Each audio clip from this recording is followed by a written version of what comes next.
Chers téléspectateurs, bonjour. Je suis encore à vous aujourd'hui. Elvin Adjinda, animatrice de votre émission Espace Santé. Cette émission qui vous permet de vous informer sur les différentes maladies qui sévissent actuellement dans le monde. Alors la dernière fois, nous vous avions entretenu sur le Covid-19 et nous vous avions parlé des gestes barrières. Nous espérons vraiment que vous mettez tout ça en application. Aujourd'hui, nous allons vous parler de la rhinite. Et pour ce faire, nous avons invité le docteur Grace Hunkwe. Elle est spécialiste des affections otorhinolaryngologiques. Donc nous vous invitons à nous suivre dans notre entretien. Bonjour docteur Hunkwe. Est-ce que vous pouvez vous présenter à la population? Merci. Je suis Méléton Grace Hunkwe, médecin ORL et CCF, otorhinolaryngologique et chirurgie cervico-faciale. En d'autres mots, c'est le médecin qui s'occupe des affections du nez, de la gorge et des oreilles et du cou.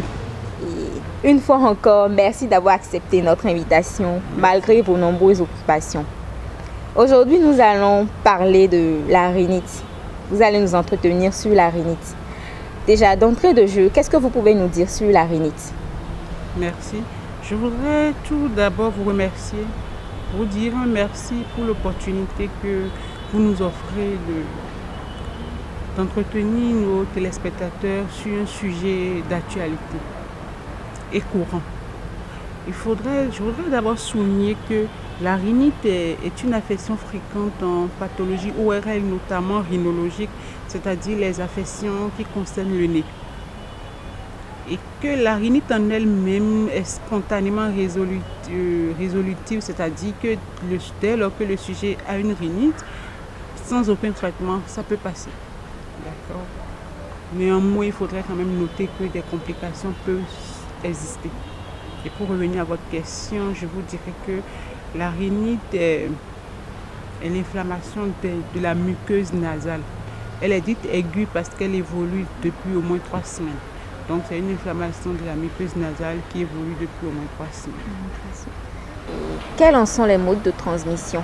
Parlant des modes de transmission, la rhinite dans sa forme fréquente est due à un virus.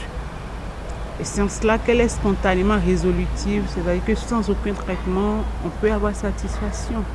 Mais il peut y avoir aussi des bactéries en cause. On a 2 modes de contamination. Elle peut se faire soit d'un sujet malade vers le sujet sain, c'est-à-dire qu'un sujet malade, un sujet sain en face du sujet malade, lorsque le sujet éternue sans prendre des précautions, il libère le virus, les gouttelettes, le sujet sain peut être contaminé. Lorsqu'on tousse dans la nature, le sujet, c'est le mot direct, le sujet l'attaque, le prend dans la nature. Voilà.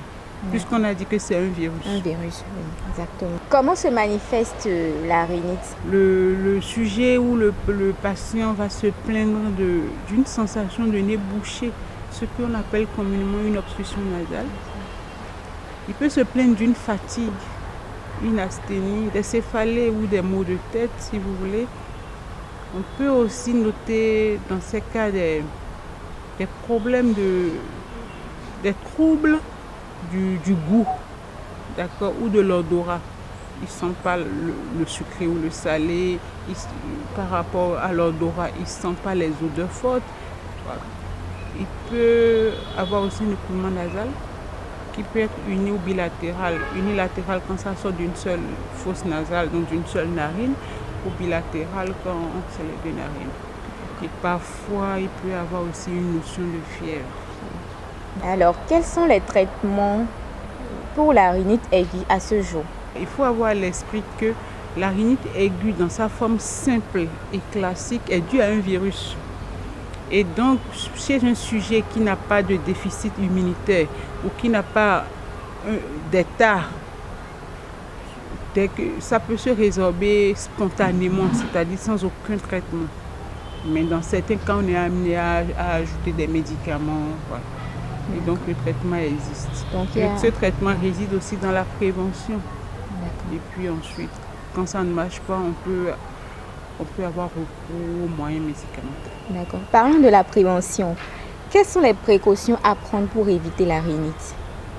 Les précautions à prendre, elles sont légion. Il faut d'abord aérer son milieu de vie, c'est important. L'environnement doit être propre, aéré. Alors, on passe le temps à éternuer dans la main, à tousser dans la main, c'est pas bien. Il faut éternuer dans le pli du coude ou dans un mouchoir propre. Il faut se laver aussi régulièrement les mains. Ensuite, dans la rhinite aiguë touche tous les sujets, du nourrisson jusqu'au sujet âgé, en passant par les adultes, les femmes enceintes.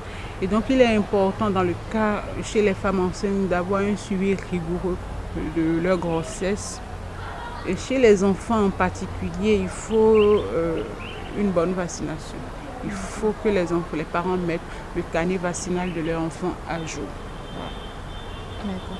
Alors, dans le contexte d'épidémie dans lequel on est actuellement, qu'est-ce que vous pouvez donner comme conseil à la population? Ça va être une répétition de tout ce qu'on sait jusque-là. Les gestes barrières demeurent et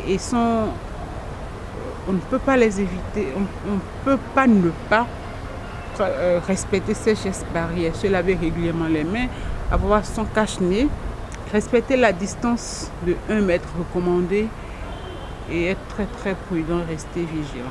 Je voudrais bien faire la différence entre le Covid-19 et la rhinite. Le Covid-19, c'est un virus. La rhinite peut être due à des virus, mais ce n'est pas le même virus, certes. Mais nous avons des signes de la rhinite qui se retrouvent aussi dans la symptomatologie du Covid-19. Par exemple, j'ai cité l'écoulement nasal que j'ai appelé rhinorrhée. On le retrouve aussi dans le Covid. Les éternuements, la fatigue, les maux de tête, la fièvre. Alors, ils ne sont pas les mêmes choses, mais ils partagent des signes en commun. Bon, l'autre chose, ce n'est pas parce que le sujet fait une rhinite qu'il a forcément le Covid. Il va falloir, en fonction des signes, de la durée de la symptomatologie, du terrain du sujet et de l'âge, faire la part des choses entre la rhinite aiguë et le Covid-19. Alors, chers téléspectateurs, vous venez de l'entendre, la rhinite est une affection des voies respiratoires supérieures et c'est une inflammation de la muqueuse nasale. Elle admet des manifestations qui sont similaires aux manifestations du Covid-19. Néanmoins, il y a certaines différences. C'est d'ailleurs la raison pour laquelle nous avons souhaité parler de ce thème-là. Par ces temps de pandémie au coronavirus, nous avons préféré vous entretenir sur ce thème afin de vous aider à voir les différences entre ces affections. C'est une affection qui se manifeste de façon différente selon l'âge et selon le terrain du sujet. Néanmoins, lorsque vous avez des signes, vous ressentez de petites manifestations liées à la maladie, vous devez consulter votre médecin afin d'avoir rapidement un traitement. Je ne saurais finir sans vous recommander la clinique où intervient le docteur Moupé. C'est la clinique médico-chirurgicale de Nokwe, située dans la rue en face de Ora Bancalavi. Elle est joignable au 97 29 72 77. Pour vos malaises, dès que vous avez besoin d'un médecin, vous pouvez la contacter ou encore aller à la clinique. Un spécial remerciement à l'endroit de nos sponsors et partenaires et également spécial coucou aux administrateurs de la résidence EMEFA qui ont bien voulu nous accompagner dans la réalisation de cette émission en nous offrant leurs locaux. Donc, la résidence EMEFA offre des services tels que l'hôtellerie, la restauration, des salles de fête pour vos manifestations. Donc, n'hésitez pas à les contacter. La résidence est située à Akasato, en quittant le carrefour Arconville pour le marché d'Akasato, juste dans la ruelle de Vital Finance à droite. Spécial coucou également à ma maquilleuse, Kate Glams, et également à celle qui a accepté m'habiller pour cette émission, Mora Fashion. Nous allons vous revenir très bientôt pour une autre émission. Et là, nous allons vous parler de la sinusite. Donc, restez câblés. À très bientôt. Bye.